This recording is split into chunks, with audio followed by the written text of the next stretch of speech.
ಮುಖ್ಯಮಂತ್ರಿ ಸಿದ್ದರಾಮಯ್ಯನವರು ಬಿಜೆಪಿ ಮತ್ತೆ ಜೆಡಿಎಸ್ ಮೈತ್ರಿ ಬಗ್ಗೆ ಮತ್ತೆ ಕುಹಕ ಆಡಿದ್ದಾರೆ. ಸತ್ಯ ಹೇಳಿದ್ರೆ ದೇವೇಗೌಡರಿಗೆ ಆಗಲ್ಲ.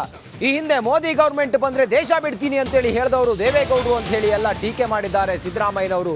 ಬಿಜೆಪಿ ಮತ್ತೆ ಜೆಡಿಎಸ್ ವಿರುದ್ಧ ಸಿಎಂ ಸಿದ್ದರಾಮಯ್ಯನವರು ಹಿಂಗಂತ ಕಿಡಿಕಾರಿದ್ದಾರೆ. ಮುಂದುವರೆದು ಸಿದ್ದರಾಮಯ್ಯ ಮಾತನಾಡ್ತಾರೆ. ನಾನು ಹೇಳಿದ್ದಕ್ಕೆ ಗರ್ವ ಅಂತಾರೆ, ನನಗೆ ಗರ್ವನೇ ಇಲ್ಲ ಅಂತ ಹೇಳಿ ಸಿಎಂ ಹೇಳಿದ್ದಾರೆ. ಮೇಕೆದಾಟು ಯೋಜನೆ ಕೇಂದ್ರ ಸರ್ಕಾರ ಕ್ಲಿಯರೆನ್ಸ್ ಕೊಟ್ಟಿಲ್ಲ. 26 ಸಂಸದರು ಮೋದಿ ಮುಂದೆ ನಿಂತ್ಕೊಳ್ಳೋಕೆ ಗಡಗಡ ಅಂತ ಹೇಳಿ ನಡುಗ್ತಾರೆ. ಶೋಭಾ ಕರಂದ್ಲಾಜೆ, ನೀನು ಕ್ಲಿಯರೆನ್ಸ್ ಕೊಡಿಸಿದ್ಯೇನಮ್ಮ ಅಂತೇಳಿ ಪ್ರಶ್ನೆ ಮಾಡಿದ್ದಾರೆ ಶೋಭಾ ಕರಂದ್ಲಾಜೆ ಅವರನ್ನ ಸಿದ್ದರಾಮಯ್ಯನವರು. ದೇವೇಗೌಡರು ಶೋಭಾ ಕರಂದ್ಲಾಜೆ ವಿರುದ್ಧ ಸಿದ್ದರಾಮಯ್ಯ ಕಿಡಿಯಾಗಿದ್ದಾರೆ. ಅಷ್ಟು ಜನ ಗೆದ್ದಿದ್ರಲ್ಲ, 26 ಜನ ನರೇಂದ್ರ ಮೋದಿ ಅವರ ಹತ್ರ ನಿಂತ್ಕೊಳ್ಳಿಕ್ಕೆ ಗಡಗಡ ಗಡಗಡ ಗಡಗಡ ಗಡಗಡ ಅಂತ ನಡುಕ್ತಾರೆ. ಇಂಥವ್ರಿಗೆ ಓಟ್ ಕೊಡ್ಬೇಕಾ? ಬೇಡ ಅಲ್ಲ, ಬೇಡ ಅಲ್ಲ. ದಯಮಾಡಿ ಒಂದು ಓಟ್ ಕೊಡಬೇಡಿ. ನೀವು ಇಲ್ಲಿ ಇರ್ತಕ್ಕಂಥ ಜನ ನಿಮ್ಮ ಕುಟುಂಬದವ್ರಿಗೆ ಹೇಳ್ಬೇಕು, ಪಕ್ಕದವ್ರಿಗೆ ಹೇಳ್ಬೇಕು, ನಿಮ್ಮ ಸ್ನೇಹಿತರಿಗೆ ಹೇಳ್ಬೇಕು, ನಿಮ್ಮ ಬಂಧುಗಳಿಗೆ ಹೇಳ್ಬೇಕು. ದಯಮಾಡಿ ಈ ಸಾರಿ ನರೇಂದ್ರ ಮೋದಿ ಅವರು 10 ವರ್ಷ ಆಗಿದೆ ಪ್ರಧಾನಮಂತ್ರಿಯಾಗಿ. ಈ ದೇಶದ ಜನರಿಗೆ ಸುಳ್ಳು ಹೇಳಿದ್ದಾರೆ. ಈ ದೇಶವನ್ನು ಆರ್ಥಿಕವಾಗಿ ದಿವಾಳಿ ಮಾಡಿದ್ದಾರೆ. ಅದಕ್ಕೋಸ್ಕರ ಅವರು ಕೊಡಬೇಡಿ. ಶ್ರೀಮಂತ ಪರವಾಗಿ ಕೆಲಸ ಮಾಡೋದು. ಮೇಕೆದಾಟು ಅದು ನಮ್ಮ ರಾಜ್ಯದಲ್ಲಿ ಅಣೆಕಟ್ಟು ಕಟ್ಟೋದು, 66 TMC ನೀರನ್ನ ಶೇಖರಣೆ ಮಾಡೋದು, ವಿದ್ಯುತ್ ಉತ್ಪಾದನೆ ಮಾಡೋದು, ಬೆಂಗಳೂರು ನಗರಕ್ಕೆ ಕುಡಿಯ ನೀರು ಕೊಡ್ತಕ್ಕಂಥ ಯೋಜನೆ. ಇವತ್ತಿನವರಿಗೆ ಎನ್ವೈರನ್ಮೆಂಟ್ ಕ್ಲಿಯರೆನ್ಸ್ ಕೊಡ್ಲಿಲ್ವಲ್ಲ. ಯಾಕೆ ಕೊಡ್ಲಿಲ್ಲ? ಕೇಂದ್ರ ಸರ್ಕಾರ. ಯಾರ್ದು ಕೇಂದ್ರ ಸರ್ಕಾರ? ಶೋಭಾ ಕರಂದ್ಲಾಜೆ, ಯಾವತ್ತಾರು ನೀವು ಎನ್ವೈರನ್ಮೆಂಟ್ ಕ್ಲಿಯರೆನ್ಸ್ ಕೊಡ್ಲಿಕ್ಕೆ ಪ್ರಯತ್ನ ಪಟ್ಟಿರಮ್ಮ? ಓಟ್ ಕೊಡ್ತೀರಾ? ಕುಡಿಯ ನೀರು ಬೇಕೋ ಬೇಡ? ನಿಮ್ಗೆ ಮೇಕೆದಾಟು ಯೋಜನೆ ಆಗ್ಬೇಕೋ ಬೇಡ?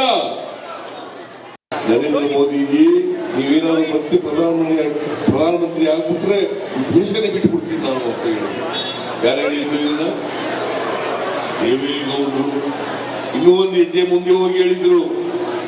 ನರೇಂದ್ರ ಮೋದಿ ಅವರು ಏನಾದ್ರು ಪ್ರಧಾನಮಂತ್ರಿ ಆಗ್ಬಿಟ್ರು. ದೇವೇಗೌಡರು ಈ ತರ ಹಿಂದೆ ಎಲ್ಲ ಹಿಂಗೆ ಹೇಳಿದ್ರು, ಈಗ ಈ ತರ ಹೇಳ್ತಾ ಇದ್ದಾರೆ. ಸುಳ್ಳಲ್ವಾ ಇದು ಅಂತ ಹೇಳಿದೆ. ಅದಕ್ಕೆ ಏನ್ ಗೊತ್ತಾ? ಸಿದ್ದರಾಮಯ್ಯನ ಗರ್ವಭಂಗ ಮಾಡ್ಕೊಡ್ತೀನಿ. ನಾನು ಹೇಳಿದೆ, ದೇವೇಗೌಡರೇ ನನಗೆ ಗರ್ವನೇ ಇಲ್ಲಪ್ಪ, ಇದು ಭಂಗ ಇಲ್ಲ, ಭಂಗ ಇಲ್ಲ.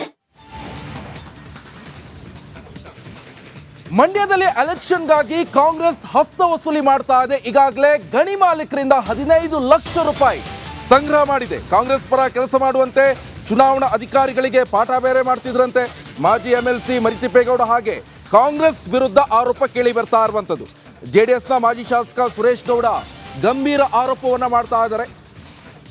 ಮಂಡ್ಯದಲ್ಲಿ ಎಲೆಕ್ಷನ್ಗಾಗಿ ಕಾಂಗ್ರೆಸ್ ಹಫ್ತಾ ವಸೂಲಿ ಮಾಡ್ತಾ ಇದೆ. ಗಣಿ ಮಾಲೀಕರಿಂದ ಈಗಾಗಲೇ 15 ಲಕ್ಷ ಹಣ ಬೇರೆ ಸಂಗ್ರಹ ಮಾಡ್ತಾ ಇದೆ ಅಂತ ಮಾಜಿ ಶಾಸಕ ಸುರೇಶ್ ಗೌಡ ಗಂಭೀರ ಆರೋಪವನ್ನ ಮಾಡ್ತಾ ಇದ್ದಾರೆ. ಗಣಿ ಮೈನ್ಸ್ ಅಂಡ್ ಜಿಯಾಲಜಿಸ್ಟ್ ಅಧಿಕಾರಿಗಳಿಗೆ ಕ್ವಾರಿಗಳನ್ನ ಯಾರ್ಯಾರು ಗಣಿಗಾರಿಕೆ ಮಾಡ್ತಾರೆ ಅವ್ರಿಗೆ ಫೋನ್ ಮಾಡಿ 15 ಲಕ್ಷ ಒಬ್ಬೊಬ್ಬರಿಗೆ ಚುನಾವಣೆ ಫಂಡ್ ಕೊಡಬೇಕು ಅಂತ.